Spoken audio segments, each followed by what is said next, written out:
म हिरो भएर तेरो बाउ भिलेनलाई उडी उडी हान्छु छोरीको इच्छा नबुझ्ने बुढो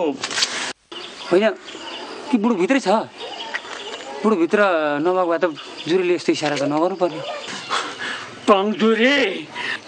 आज कि तँ छैनस् कि म छैन तँलाई साबुनले भएन भने हर्फेक हालेर भए पनि यसरी फिल निकाल्छु कि मेरी छोरीलाई दस्तरी कुरा गरेर भन्ने नि त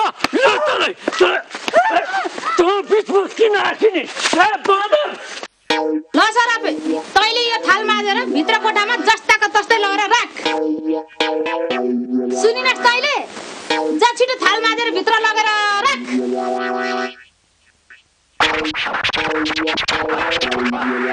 गाईकी त्रिशूल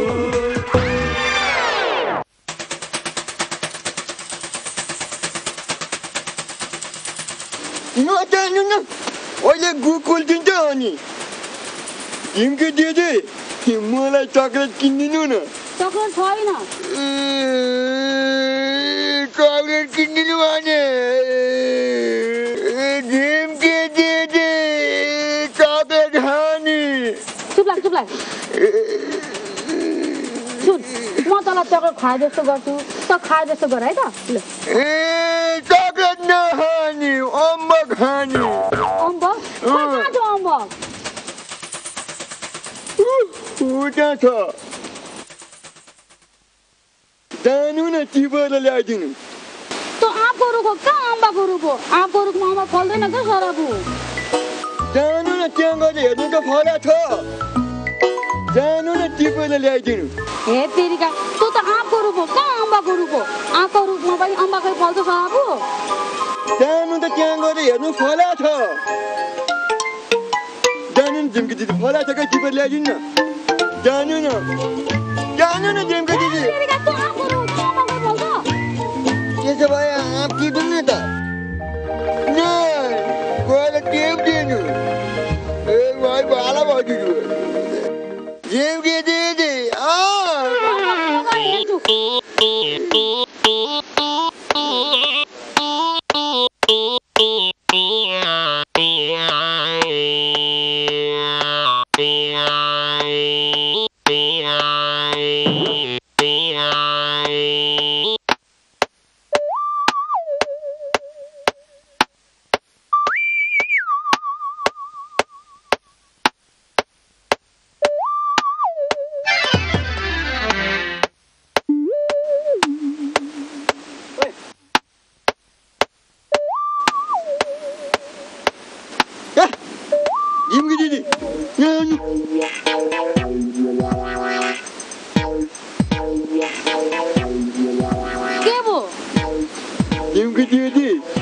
तपाईँ चढ्न सक्नु भएन है म चढ्छु अब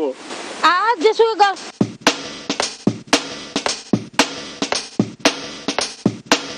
के गरेको सराबै हो अब सबै नाना खोला त आँप हान्यो अब जानु खोल्नु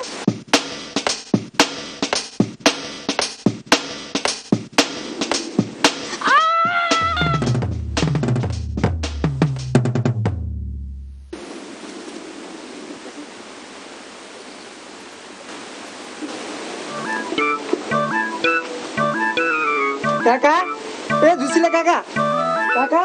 ए काका हौ अहिले कहाँ मरे हो यो घरको मान्छे कोही बोल्दैनन् गाँठे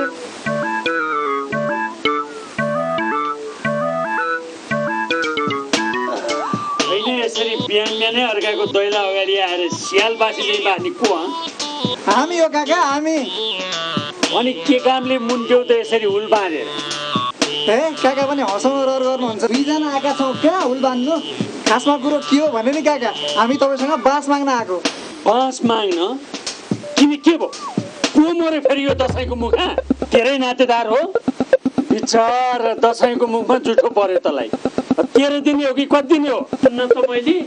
बिहान मात्रै टुवा पारेर शङ्ख बजाएर सुनेको थिएँ ए काका कति कुरो आफू मात्रै बोले कोही मरे छैन टुवा गरेर बजे शङ्क हो त त्यो त तल गाउँमा ट्रकले बजाएको हरन होला नि ए त्यसो भए कोही पनि मरेको छैन म त एकै बेनै बाँस माग्न आयो कोही चिप्ले छ कि भन्ने ठाने अनि केलाई चाहिँ चाहियो त तिमीहरूलाई बाँस कुरो के भने नि काका अब दसैँ आयो गाउँमा लिङ्गे पिङ हालौँ कि भनेर बाँस माग्न आएको नि ए त्यसो भए पिङ हाल्ने बाँस त चाहियो तिमीहरूलाई छैन बाँस तिमीहरूलाई बाँस अन्त खोज त त्यसो भए बाँस नदिने होइन त दिन्न बाँस सास एकै बेनै आएर टेन्सन दिन्छन् ल र काका ल बाँस नदिए पनि हाम्रो कुरा त सुन्नुहोस् के कुरा छिटो भनिहाल्न त तिमीहरूकै कुरा सुन्न बिहानभरि म किन भन्नु त आफै भन्न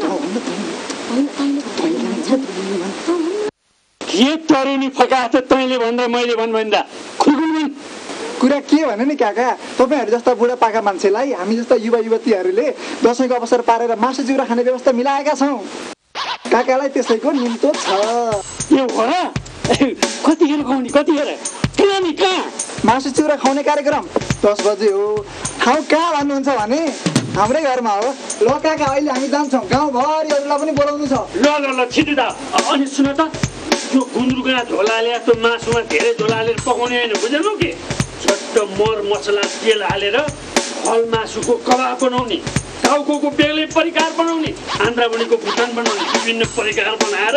चट्टोसित मिठो मानेर खानुपर्छ कुरो बुझ्यो ल त है त ल बिहान बिहानै मासु खाने समाचार आयो बा होइन सपना राम्रो देखा जस्तो त लाग्दैन आफूलाई गाईकै त्रिशूल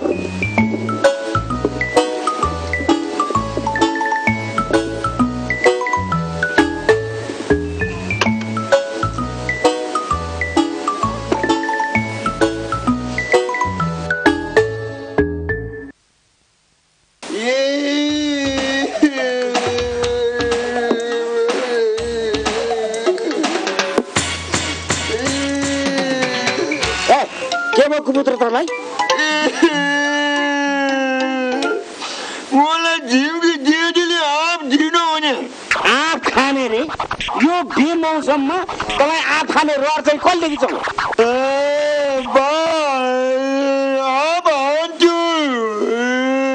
चुप लाग पाजी त्यो लगाइदिनु पाजी चुप लाग भने सुन्नुहोस् त्यो लाग भने सुनिस्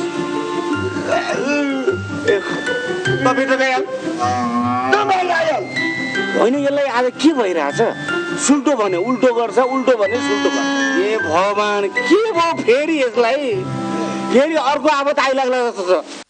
वा यता जे वा भित्र जा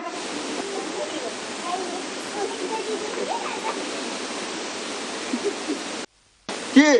वा खान्छस् खाँदैनस्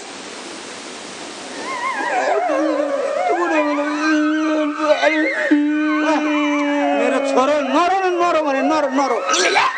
के भयो राम्रो हुन्छ गाई गाई गौ प्राणी गाईको गोबर हो गाईको नरो न बाबा नरो नरो चुपचाप चुपचाप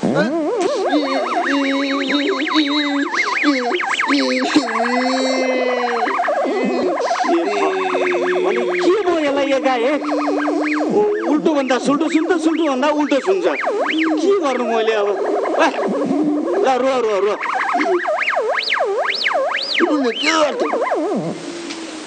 के अचम्म भयो यो छोरालाई उपचार गरेर लानुपर्छ जस्तो छ के भयो के रोग लाग्यो अब यसलाई सुन्छ र सुनिन् छोरी हे भगवान् त खुर्को भित्र गएर सुत्ता त खुर्को बाहिर आएर उठ्छ ए तँलाई त म हे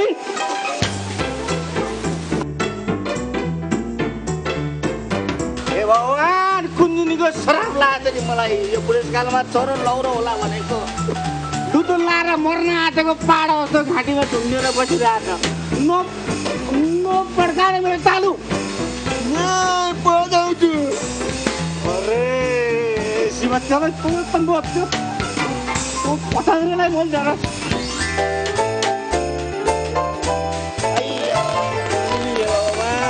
जे नगर भने झन्डन त्यही नै गर्ने